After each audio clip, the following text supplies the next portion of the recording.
We're here on the beautiful Menai Strait, just outside the Gazelle Hotel. Good pal of mine, Chris's place. Strongly recommend it. It's good pint of Guinness, good pint of ale.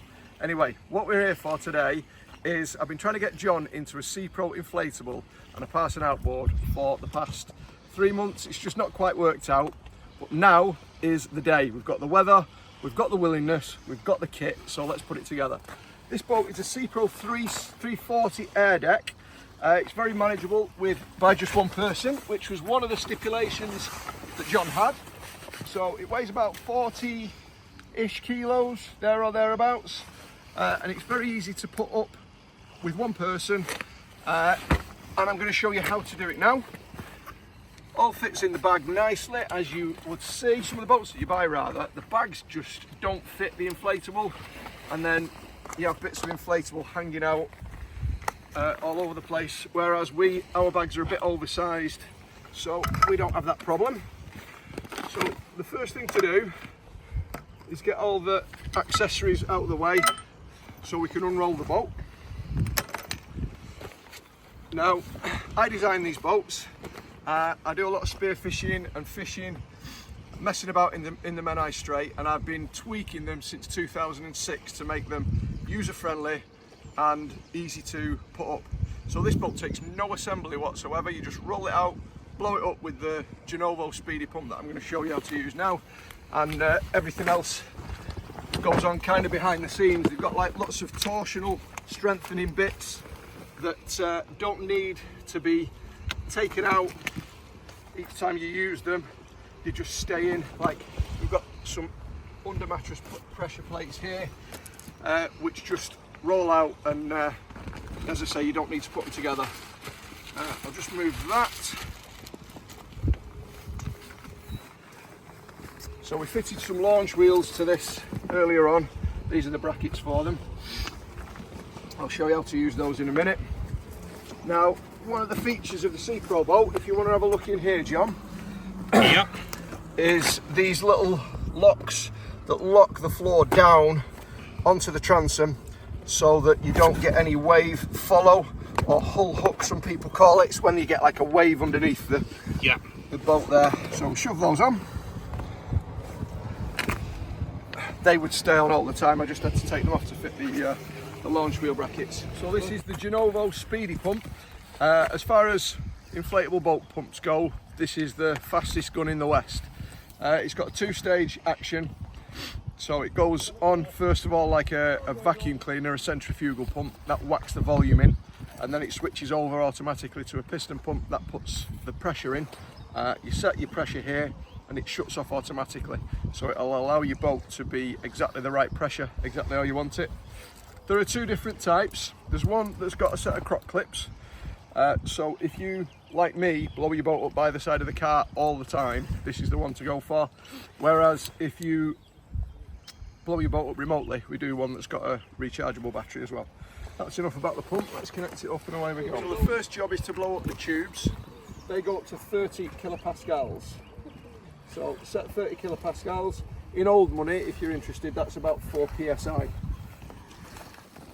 And the first chamber to blow up is the bow. These little valves, that's one way, that's 2 way. So if you put it on one way, then when you take that out, it doesn't blow all the air out. Little sneaky trick as well, if you want that pump to run at about twice the speed, start your engine, that'll bring it up to 14 volt. Before you blow up the final tube, what you need to do is connect your seat, because that hooks on and it uses the pressure of the tubes to hold it in. So you just hook that in on that side and hook it in on this side, like that, and then blow your tubes up, and then that will stop it from ever coming out. So that's the tubes blown up. The next job is to blow up the floor. Now the floor on the SEAPRO goes up to a whopping 70 kilopascals, which is the highest pressure of any inflatable floored boat on the market, and the reason that we spec that is so that it's very torsionally rigid. These inflatables equate almost identically to a solid floored boat, but without the hassle of having to put a floor in. So 70 kilopascals, let's get going. One of the big problems on inflatable boats is if there's just one person on board, there's not enough ballast in the bow to get up over the hump and onto the plane. So with the SEAPRO, we've countered that by putting the fuel tank patch up in the bow. And if you're really clever, which I'm not today, you can put your fuel pipe down through there, through the void to the stern, so you can't even see your fuel pipe. But I'm a bit of an amateur and I forgot that today. Final bit, and the most fun bit, is the keel. The keel goes up to 25 kilopascals, and it's a nice deep V on the SEAPRO boats. I'll just switch it on, and then if you stand over there, you'll be able to see it go up, which is quite nice. Yeah. The last but one job is the bow bag. This is an optional extra, one that I always use because it's the perfect place to put your anchor. So the cleats for the bow bag come as standard. The bow bag is extra. It's not particularly expensive. It's about 45 quid. It's waterproof and it's very, very tough Cordura material. And it just hooks on like that. And it's got these little thumb catches so you can pull it on quite easily. There we go, that's the bow bag, and it's just like a little hook and loop job so you can put your anchor in there. You've got space for all your fishing gear in here, and one beer. You're not allowed any more than one beer when you're fishing. And this unzips, and it's got a shoulder strap so you can take it to your house or whatever. Right, last job will be launch wheels. So the launch wheels that I just fitted, these probably will be the second most important part of any extra for any inflatable boat setup after the speedy pump, and they just help for you to get your boat and all your kit down the water, whereas instead of carrying the boat and then carrying the engine and then carrying your kit, you fit your launch wheels and then you put your engine on and all your fishing gear in, and you use the boat as a trailer to get it all down to the shore. So the way that they fit on, this crank here, when they're in the down position, goes underneath the boat. So if you can imagine, the fulcrum, the pivot point is here. So if the engine is there, that's like counterbalancing a little bit, so you can put your stuff in and it doesn't feel very heavy. So to get those in, what we're actually working on for next season is some quick release ones of these. But at the moment, it's just a nut and bolt, which is not ideal, I know, but that's just the way that it is.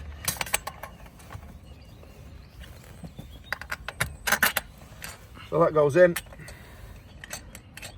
This is a nylock nut, so I'll just get my spanner in a minute and nip that up. But that locks in the up position like that, and then when you want to deploy them, just flick that. The wheels flick right down and underneath the transom. So did the wheels stay on, sorry, when you're in the water? Yes. Yeah, that's good. Thought I'd ask that question. Somebody will ask it if I didn't. That's the problem because I do it all the time. A lot of the stuff that I see is really obvious. Yeah, so I thought you'd have to took them off, but yeah, it's good to know. Yeah. No, well done for asking it. And that's just the same, so exactly the same. Yeah. When you've got your launch wheels fitted like this, you just lift the transom of the boat up. That's the back side of the boat, for those who don't know, and then flick the launch wheels under, and then they will click into place. That's one done.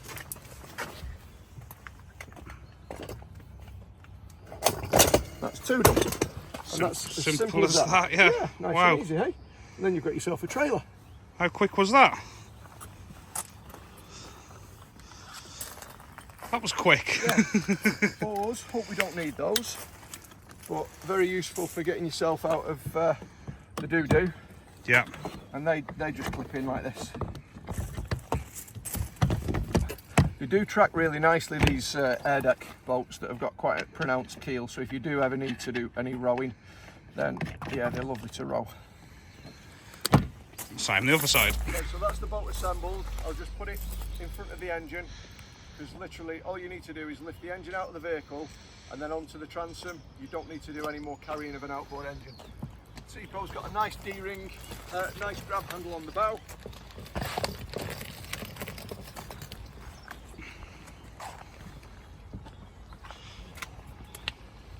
So, This outboard, 6 horsepower, 4-stroke Parson, is slightly underpowered for this boat, but as John is a newbie, I think it's probably the safest option for him.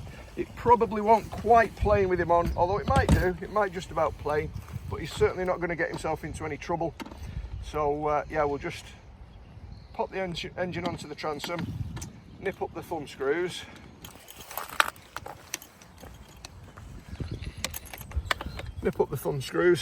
a little bit of safety advice for you actually, which I've not got just yet, but we will supply for you. You see this little eye that the kill cord is attached to? If you get a little shackle on there and another one on there and just connect it with a little rope or a snap carabiner, it doesn't happen very often, but it does happen every year that someone loses an outboard engine overboard from not tightening the clamp screws up fully, and then yeah, the engine goes overboard. About 10 years ago we were having one of our first SEAPRO boat days, me and my staff, and I saw one of the boats about 1.5 miles out. I got the binoculars and they were all hanging over the back side of it. And then they moved away from the back side of it and I could see there was no outboard on there. So we had to go out with the safety boat and they'd lost a 30 horsepower Parson over the back. Oh. Yeah. Okay. I should remember to keep them tight then. So that's nice and nipped.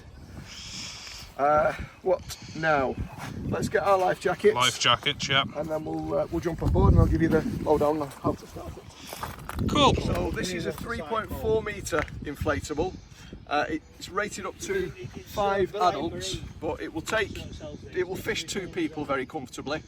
Or if you're buying it for a young family, 2 adults, 2 kids of maybe 4 and 8 or 5 and 11, 12, is absolutely perfect. You might want a slightly bigger engine though, because the kids, I guarantee, will want pulling on Ringos, because mine always did. Oh, I need a ring on the back of it now. You need a Ringo, I need a definitely. ring. And for that you want a 15 or 20 horsepower engine, yeah. And the boat is rated to that, so you can put plenty of power through the transom. Yep. Shall we get her down in Let's the water? get her down then. Just grab the bow.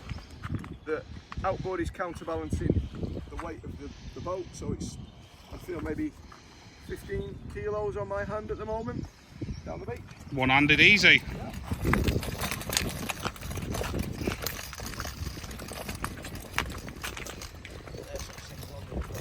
So when you get near the shore, then just spin the boat around.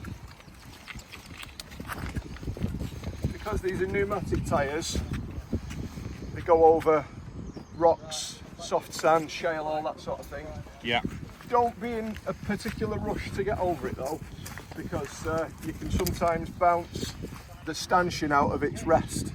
So just go nice and steady when you're heading down really rough stuff. Once you've got your boat afloat, then it's time to flick the launch wheels up. So you literally just push those little clips down, shove them up, and then they clip in there. Don't worry about these little splash covers. They're very durable, so it's not a problem. Just flicks up. I love the way them wheels sit. Yeah. It's really good design, isn't it? Yeah. And we've fitted them as wide apart as we can, so there's plenty of steerage for the outboard. Yeah. That's us ready for the sea. We're ready to go. Are you ready? I'm always ready. Okay, well you jump on first, John. So this outboard will run with integral fuel tank, but also it has an external fuel feed. Today we're going to be running it on the external fuel tank, so we'll nip the vent closed on the tank, and we're going to close the fuel tap underneath so it points towards the external tank, which we've done. Then we make sure we get this the right way around. Or we'll go backwards, I'm joking. Prime the fuel bulb. This is the first time this fuel tank's had any fuel in it, so it's just taking a while to get the fuel through. And when you're priming a fuel bulb, the direction of fuel flow, if you hold it upwards, then the one-way valves work much better. So that's nice and firm now. We're going to open the vent on the tank. There we go. Now I'll jump on board because I'll need to put my kill cord on for the next bit. Try and do it slightly more gracefully than you did, Jim. I know, I flopped over the side like a seal. Right, okay. Plenty of room on these, isn't there? So, yeah, we primed up, we've got our life jackets on. Now this is the kill cord. This is the most important part of every single boat. People die every year for not having this on. I don't want to preach, but I know from experience it's very, very bad for you not to wear it. So always clip it onto one of your appendages, not a lapel, but actually a piece of your body. I like to do it on my leg because my leg stays much more still than my hand. What does that do then? Because I don't know what a kill cord is. So if you are running along and you fall out of the boat, yeah, if you don't have this on, the engine keeps running. Oh, and the boat will leave you. Generally speaking, the engine will go like that. Yeah. And what happens then? Well, the boat will disappear and you'll be floating in the water. Go around in a big circle and go right over the top of you. Oh, okay. And it happens every year. So, yeah. So that's important to wear then, yeah. Always wear your kill cord, kids. Yep. So we've got the engine primed. The next thing to do is pull the choke out. Make sure we're in neutral, that's straight up. Give it some throttle, plenty of throttle. Get yourself a nice comfortable position. Engage the pull starter. Pull. Look at that. And we've not started that already, that was its first start. That is its first time. Once it started choking, slow the tick over down a little bit and check for a telltale. So that's, you want to just look down there, John. That's the water. That's supposed to be happening, yeah? Yeah, there should be water coming out of there all the time. So let the engine run 30 seconds or so on a fairly fast idle, not screaming its head off, but just a fairly fast idle, so that all the moving parts are warm and ready to do some work. Once it's warm, down to the slowest tick over possible and into forward gear. Yeah. When you're shifting gear, do so quickly and positively. It's a dog clutch, it's either in or out. So if you ease it and you just knock the corners off the teeth. And likewise for reverse, nice and positively. To stop the engine, press the button. Or pull the kill cord off. Either or will stop the motor. So that's about it. Should we go for a little run? Yeah, let's go and get some scenic shots now.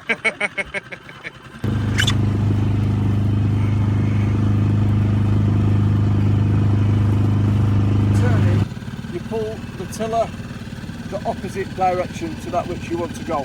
So if you want to take a left-hand turn or turn to port, pull the tiller towards you and that will turn you to port. And likewise, if you want to go to starboard,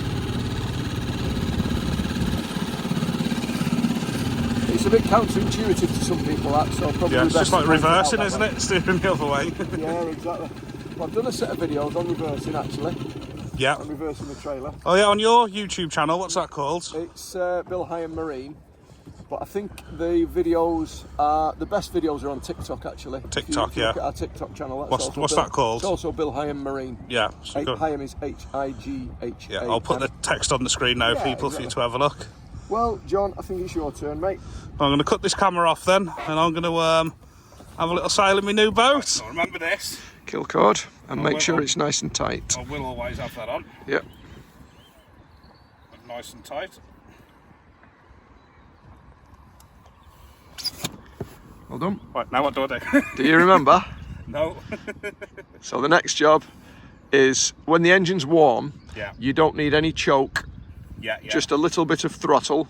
Make sure you're in neutral and then give it a good yank. That is neutral, isn't it? Neutral is straight up, yep. Okay, and just pull it one shot. Yep. Perfect. Didn't pull it hard enough, did I? That's it. Obviously, that's And, forward. yeah, and remember again, when you pull in, engage the pull starter before you pull it. So pull it so it's tight. That's exactly Then right. pull, yeah. You got it. Yeah. Yep, well done. Tight the snap out. Yep, basically. so into forward gear. This is down. Yep. And quickly and positively with that in future, Yeah. instead of just easing it in. Right. Up is forward, is it? So clockwise is faster. Oh no, anti-clockwise is Oh faster. yeah. Oh yeah. See, you twisted. Oh, sorry. Good job we weren't in front of that. Right, I'll get that. And then obviously, if we want to turn that way, I've got to pull it this way. You got it, yeah. I thought that was moving then. Slower. Faster. Yeah, I'll get the hang of this in no time. That's the face of concentration right there, folks.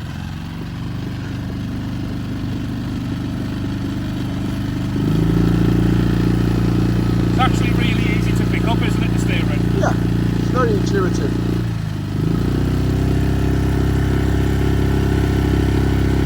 We're not going round in circles anyway, so that's good.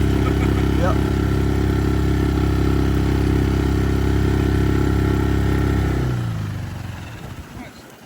Really, really simple, isn't it? Really. Yeah, there's not that much to it. That goes that way. Then just have a go in reverse, make sure you got the hang of that. That's Back the to other way now. yeah, back to neutral. So neutral first. Yeah. Yep.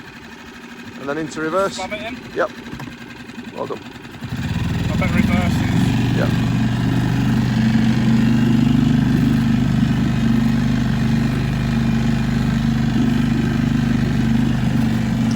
Just trying to work out what I'm doing here. Yeah, so you've maybe got a little bit too much throttle on. And We're in the current here, aren't we? how can I put this? The heaviest item in the boat is the fulcrum around which the whole rest of the boat will swivel. So if you want it to turn around that way, you might be best being on that side and then it'll spin around that way. But with you sat there, if you turn it that way, it'll turn an absolute piece of cake. So if you just get in the habit of always turning that way while you're sat on that side, that'll be perfect. Neutral. Yep. Back, slow it. Yeah. So you had the tick over just a bit too fast. So if you stop the engine, press the button. That's it. Right, okay, so we've got the engine slightly tilted now because what John did was a very common beginner mistake, and that is to change gear while underway, while you had some throttle on. Exactly.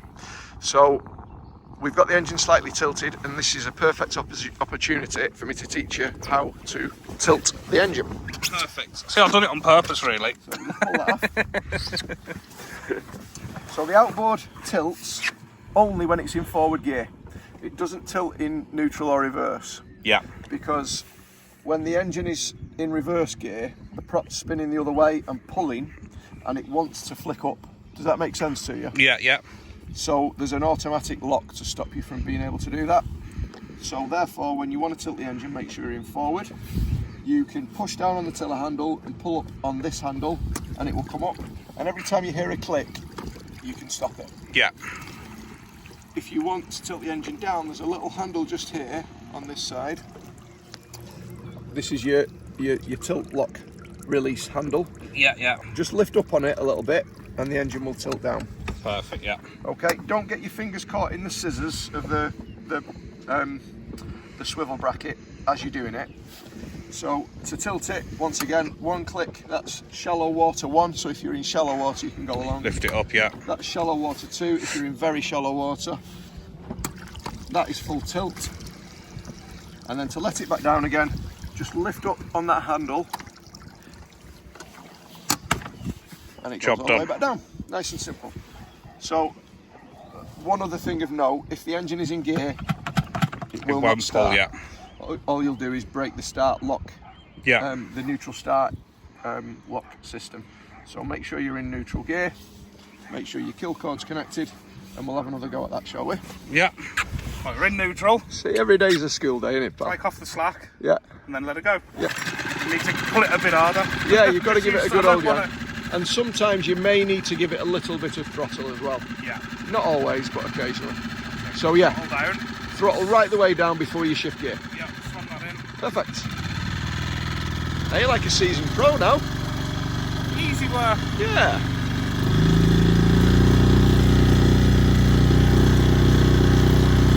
Get used to this. Good. Now, when you're going along on your own, there's a chance that you might be able to get this boat to plane. Yeah. So at the moment, what we're doing is displacing the water. That means, like we're swimming, we're pushing it out of the way as we go past it. Yeah, yeah. Whereas by planing, what happens is the engine pushes the boat up and out of the top of the water and skims along like a skimming stone. It's possible you may be able to get the boat to plane, and what you would need to do in that respect is to lean as far forward as you can whilst you're still in charge of the engine. So you want to be like right in the middle and somewhere here, and you'll probably, with a following wind, get it on the plane just about with that 6 horsepower. But not with both of us in. Sorry? Not with both of us in. Not with both of us. Not going to happen, no. Alright, so we're going to come alongside now, and the stuff we've got to be mindful of is the gearbox and the propeller. That's the lowest part of this boat. If you hit the rocks with it, then there's a chance that you'll do it some damage. So if you're coming in alongside under power, you want to have the engine slightly tilted up. Or what you can do is get close enough, stop the engine, tilt it up, and then row it. We'll do it the easy way this time.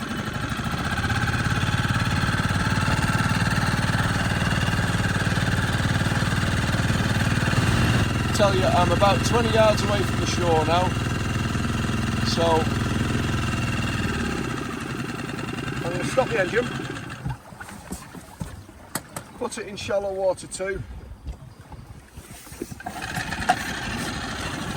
and just come in on the shallow water drive setting, and then we're actually drawing, which means the depth of water that the boat is taking up, we're actually drawing about 6 or 8 inches now.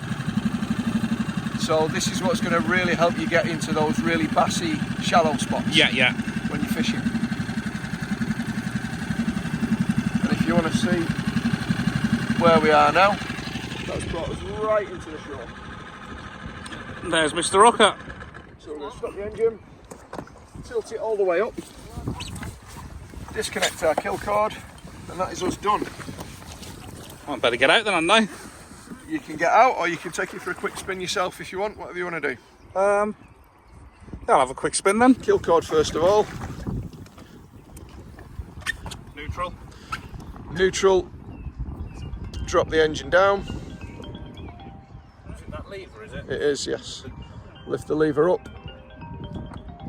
There you go. And down you go, all the way, yep.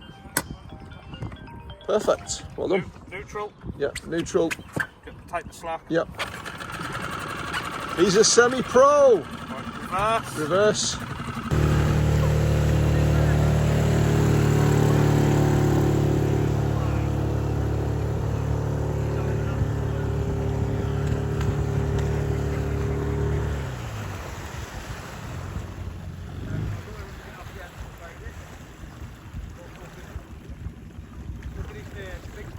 Knock it off, yeah? Yep.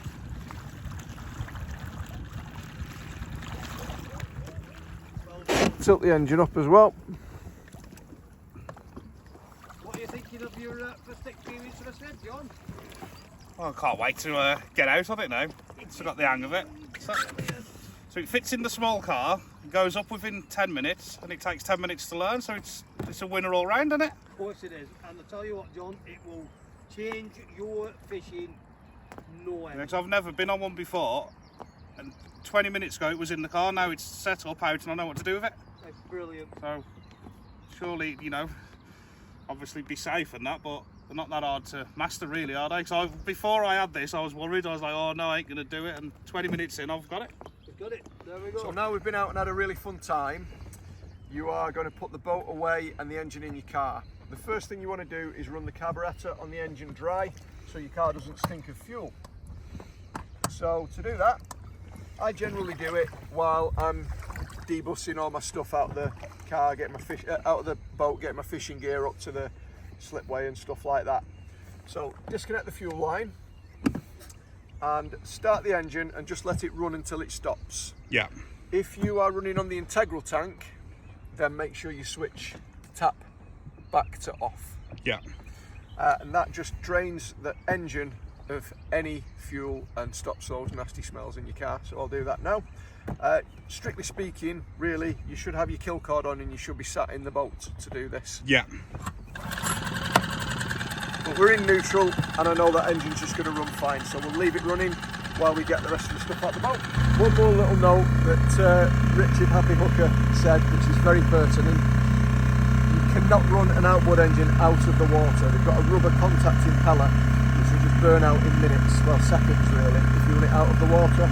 So you've got to have a good steady stream of water passing through them all the time. You can flush it out in a bucket of water, which I would really encourage you to do when you get home. That'll just prolong the life of the engine. You can do it on the back of the boat if you want, or you can get yourself a little bit of a stand that the engine will sit in. The water just has to be above the gearbox joint. run it for about 10 minutes and that flushes all the salt water out and replaces it with fresh. That's your carburettor run dry, so now what we need to do is deploy the launch wheels so that we can pull it up the slipway.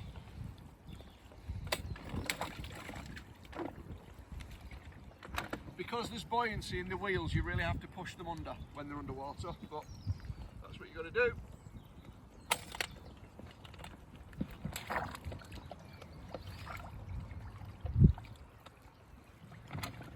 That's your launch wheels deployed. Now we can just pull the boat up the beach. It's a very rocky slipway.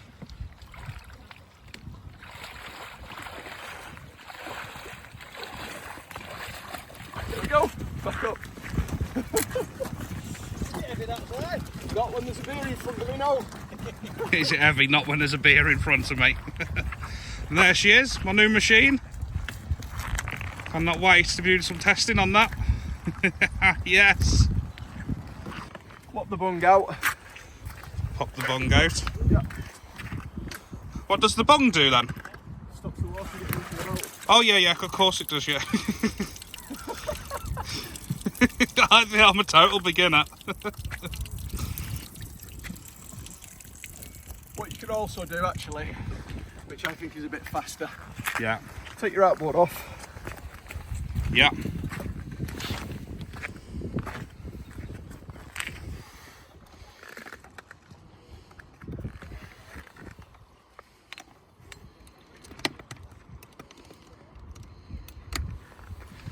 Your outboard, incidentally, can only be laid down on one side. Yeah. 4-stroke. And there's a little sticker just there to tell you tiller side down. So we lay it down like that. Yeah. So yeah, if you've got a lot of water in your boat, take the outboard off. Yeah. Just sit her up for a bit, yeah.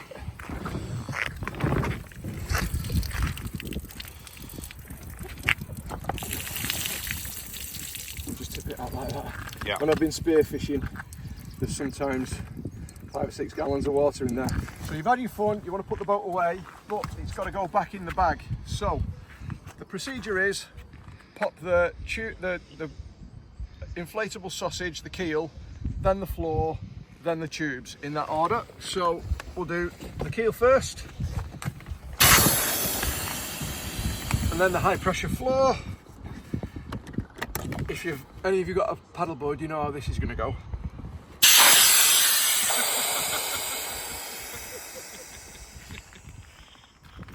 And then the tubes.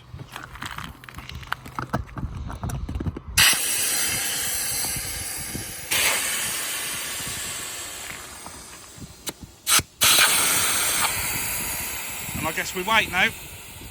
So next, what you want to start thinking about doing, well, we'll take the oars off, but you want to start thinking about making the centre of the boat narrower, because the transom has got to be the widest point, and at the moment the tubes are the widest point. So I'll lip these off and then come back once I've done that, and I'll show you the rest. You can leave your bow bag on if you want to, that's not going to catch any harm. But what we need to do now is make the transom the widest point. So as a rule of thumb, you need to push the tubes in until you get to the underfloor side here. Then get your knees there, pull this side in. See, what a lot of people do is they suck the air out of the boat with the pump, and that's the wrong way to do it, because you can never get the right shape of the boat when you suck the air out. You've just got to let the boat fold, and as you're pulling the tubes together, the transom will start folding down. And then once you've got that to happen, pull these towards each other a little bit, and then you can go to the stern, pull the nose cones in, and there you go. You've got the transom the widest point, you've got your body over the top of the boat, and then what you need to do is just start rolling and keeping that shape.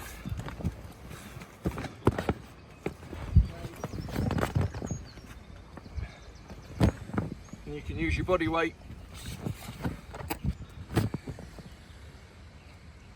to get the air out.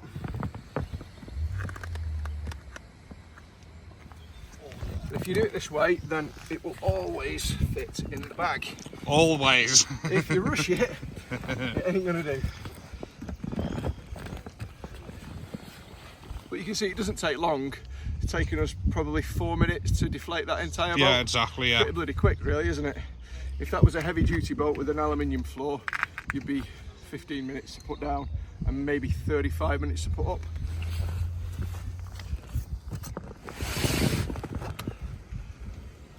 Oops. That's us done. That's it. And that fits in the back of a little Peugeot 207 with all my fishing gear in there as well. So, Thank you. and me. So that's it. Mr. Rocker. Daisy's drinking Guinness. Daisy. And people, it is as simple as this. In she goes.